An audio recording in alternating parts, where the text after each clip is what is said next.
Oi, meus amores lindos, bom dia! Vamos para mais um conteúdo de ciências, dando continuidade ao conteúdo do componente curricular que a gente começou na aula passada, que é matérias e materiais. A tia Helen aconselha, como sempre, que vocês abram um livrinho, tá? E tentem acompanhar o conteúdo. Esse conteúdo ele vai da página 12 até a página 15, ou seja, não são muitas páginas, e a gente vai indo aos poucos para sedimentar o conteúdo. Lembrando que em ciências os conteúdos eles são muito ligados uns aos outros, e é importante que a gente sempre tente buscar sedimentar e acompanhar esses conteúdos, tá bom? Então a tia Helen vai tentar ir devagar, embora esse conteúdo seja algo assim novo, completamente novo pra gente. A gente vai seguir o roteiro que é a correção da atividade que vocês já devem ter feito, a videoaula no YouTube que a gente vai estar assistindo agora. Vocês vão fazer a atividade no fim da apresentação, tá ok? E vão enviar essa atividade. A tia Helen colocou a frase do dia que é: o que vale na vida não é o ponto de partida, e sim a caminhada. Caminhando e semeando, no fim você terá o que colher. E que a nossa colheita seja o aprendizado, tá ok?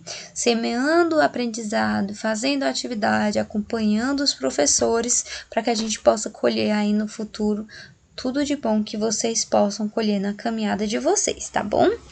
Bom, vamos relembrar primeiro um pouco do que a gente viu na aula passada, tá? Que era o que é matéria. Lembrando que matéria é tudo o que tem existência física. Só porque nós temos que lembrar alguns conceitos. Parte da matéria, um pedaço da matéria eu posso chamar de corpo, tá?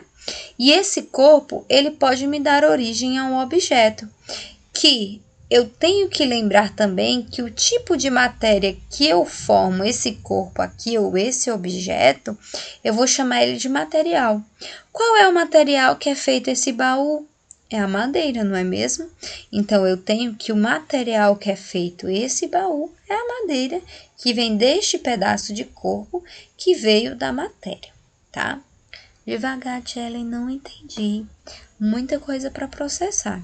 Matéria é tudo que tem existência e parte dessa matéria eu vou chamar de corpo. Eu posso produzir através desse corpo, desse pedaço dessa matéria, um objeto.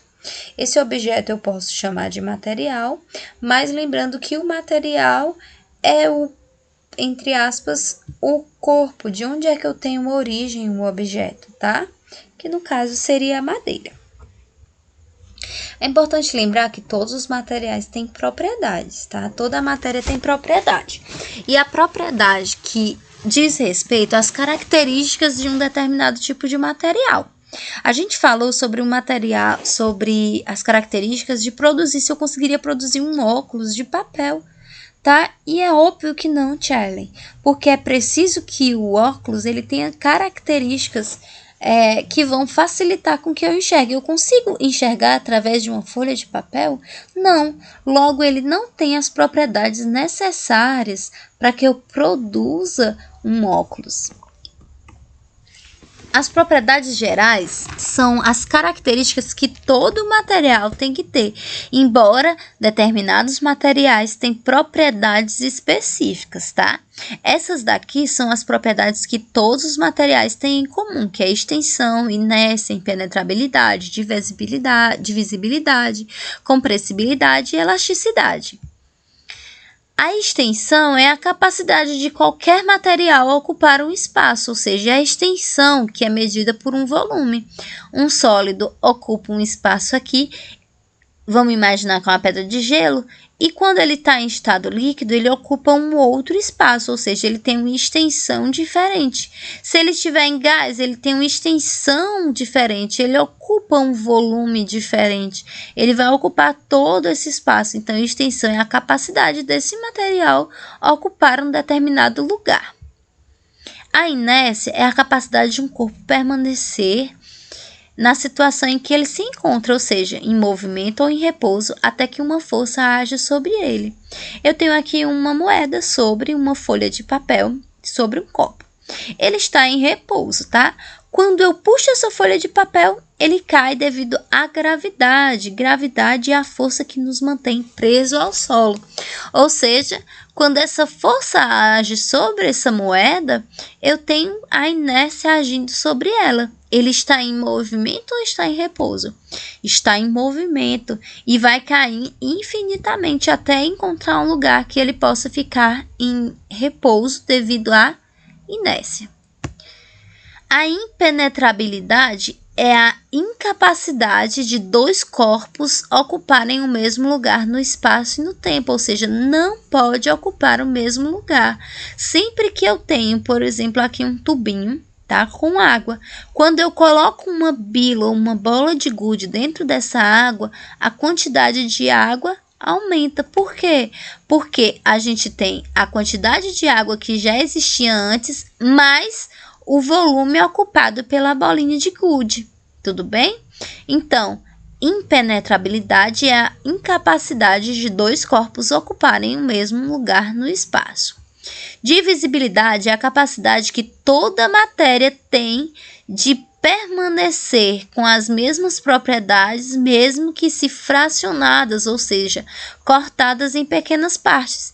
Eu tenho aqui um pedaço de pão. Se eu cortar esse pedaço, ele vai deixar de ser um pão? E a resposta é não.